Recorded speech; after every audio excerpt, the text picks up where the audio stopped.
Hey, it's Dr. here with Better Life Research Tips. Today, I will show you the 5 tips you should know for preparing a confident oral presentation.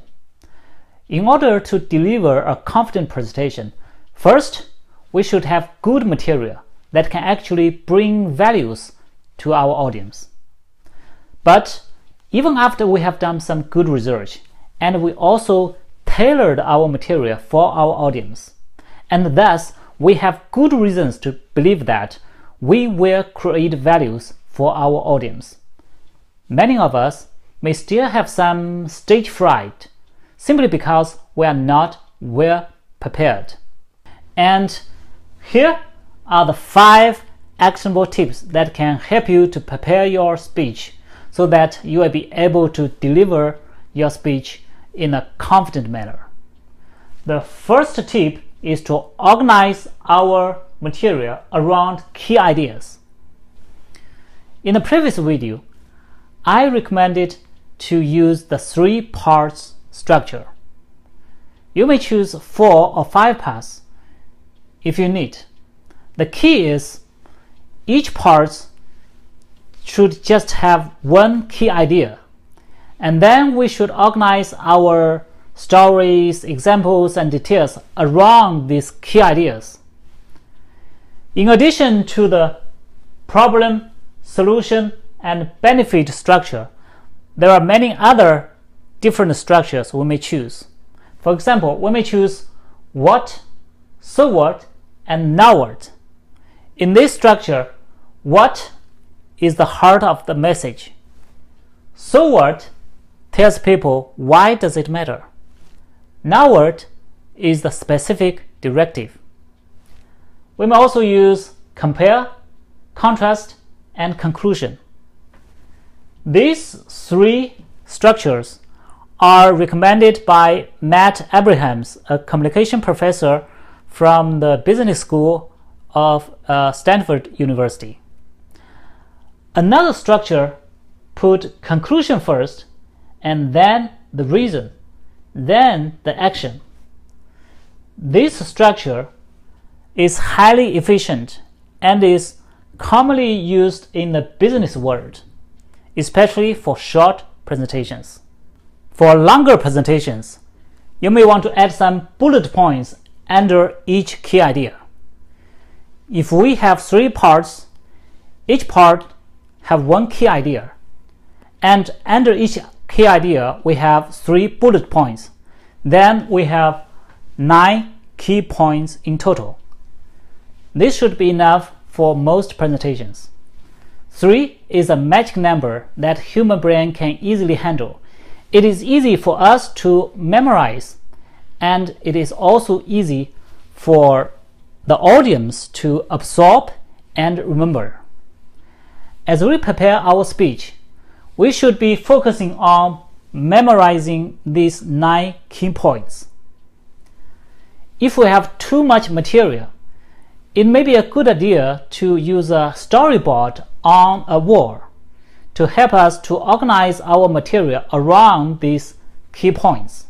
Another good practice is to identify the most important slide for each key point so that they can be used as a reminder on stage when it is time for us to talk these key points. It would be much easier and take less time to memorize only the key points, instead of trying to memorize the whole speech word for word.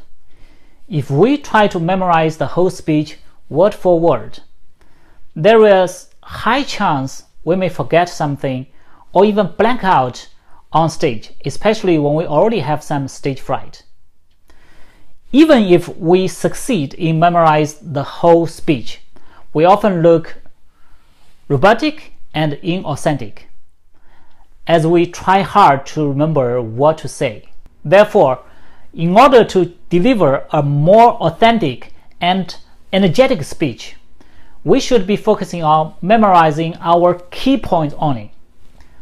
The rest should be unscripted and generated naturally from our heart on stage.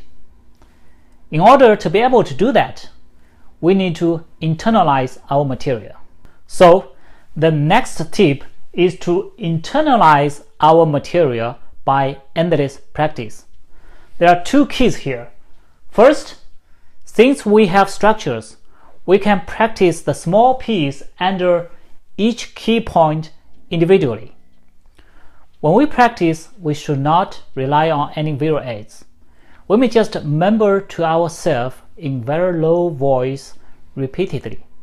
In this way, we do not need a big chunk of time for practice.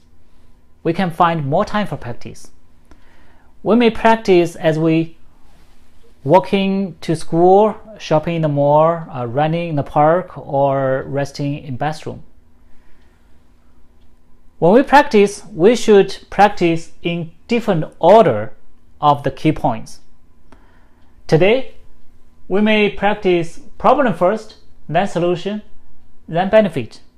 Tomorrow, we may practice benefit first, then problem, then solution. In this way, our memory is strengthened and will not rely on the linear order. Also, as we practice, each time we should try our best to describe our key points from different angles using different language. In this way, we internalize our material. We become so familiar with them that we can describe the same key points in 5 different ways. When we are on stage, we just choose the language happen to come into our mind naturally, depending on the real-time situation. As a non-native English speaker like me, we may need a little bit more time in practice to translate our ideas into correct English and to describe things in different ways. But it is a good practice and totally worth it. The third tip is to visualize when we practice. When we practice alone, we may visualize we are talking to a good friend.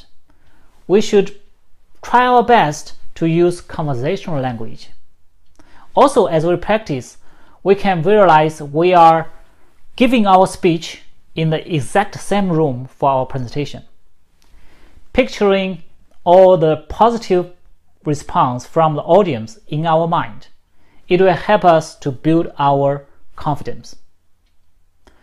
Of course, it is always a good idea to visit the presenting room in advance, or to rehearse before good friends, or to videotape our speech for perfection. But when we don't have that luxury, we can always visualize them.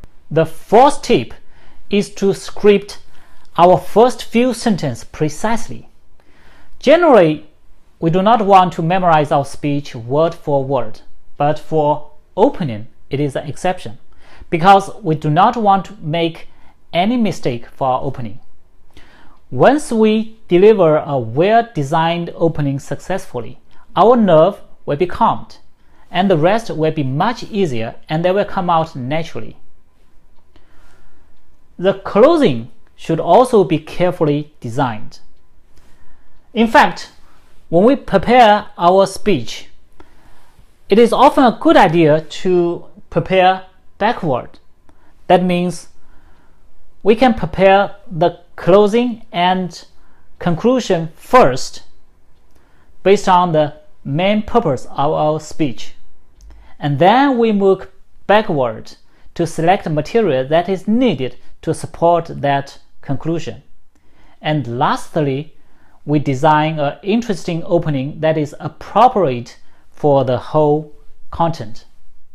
The last tip is to have some backups. Sometimes part of our stage fright comes from the worry that we cannot finish our speech on time. Therefore, it is a good practice to have some flexibility in our prepared material. We should recognize that it is never possible to deliver all we know on the topic to our audience. And we should be satisfied as long as the key points are delivered. It is common if we sometimes forget some of the prepared words on stage, and we should be okay with it. Therefore, we should always prepare more than we can actually deliver. A simple strategy is to prepare some PPT slides on technical details that are usually not counted in our talk, but that can be used when we accidentally finish early and have some extra time before closing. Backup slides can also be prepared for expected questions. And it is also a good idea to prepare for mistakes and have some backup plan for contingencies. When we have control on time and potential mistakes, we'll be more confident on stage. Thanks for watching. I'm Dr. Liu with Research Tips for the Underdogs.